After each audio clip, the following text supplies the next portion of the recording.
Pre. Gabi, pre. Tulog ko, pre, ha? Okay, pre. Pre. Nagrada, pre. Ano, pre.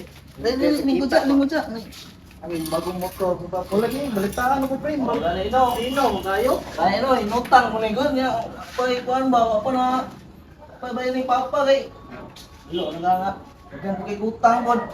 So, kinimudagan, pre, ba? Oo, tama-tama. Ito, mga sinto. Pintos pinta, kay 151. Pre, uras na ulit, pre. Hindi na kayo, pre. Oo, sige, pre. Oo, magano.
Kaya tong kon ba yun? Kita tong luta kay ba?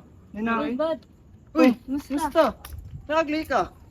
Dili ka no? Dili, dili ka. Sige, mingaw. Isa palayoy. Dili ka, dili ka ba? Musta man bad? Kira man.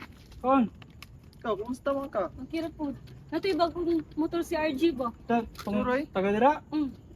Ano yung motor niya? Ano yung motor niya? Ready. Diyan sa kulo. Black. Black. Inutang mo siguro. Cash man daw. Ay, gawad.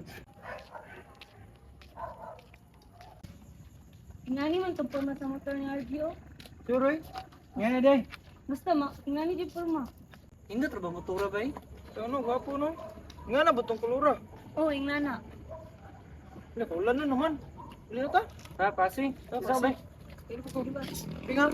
Pingar ba?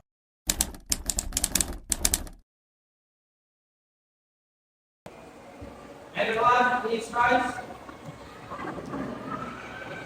Mga call ka, kasi na kayo natuloy sa day. Thank you. Please be seated. The court is now in session for the criminal case number 0014 people of the Philippines versus Mr. Jefferson Abaliente case. Good morning, Your Honor. The evidence will show you that Mr. Jefferson Abalit was seen on CCTV footage stealing the motorcycle from Mr. R.G. Aborda's residence on the night of July 14, 2024. The stolen motorcycle was later found in the possession of the accused. Here is the evidence, Your Honor.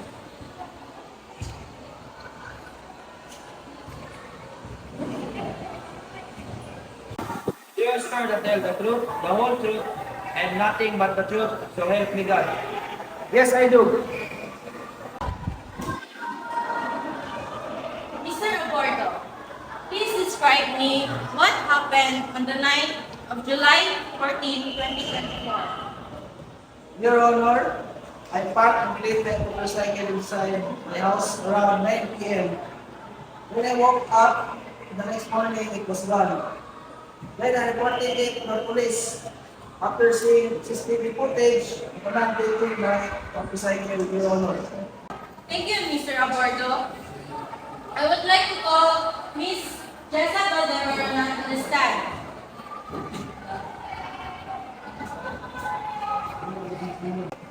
Do you swear to tell the truth, the whole truth, and nothing but the truth, so help me God? Yes, I do. Miss Valderona, can you please tell the court what you saw on that night? Your Honor, I was talking to my friends at the Sari-Sari store at around 9 p.m. when I saw a man who looked like Mr.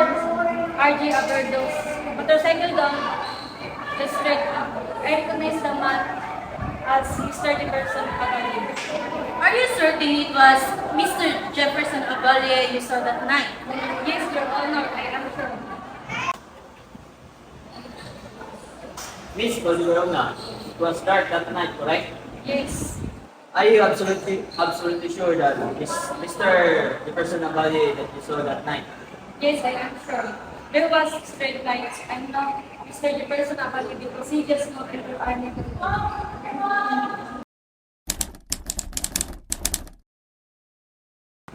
After considering the evidence and the arguments presented by both sides, including the witness testimony, the court finds the accused, Mr. Jefferson Abalye, guilty of theft as charged. The court sentenced him to 6 years of imprisonment. The jury will now deliberate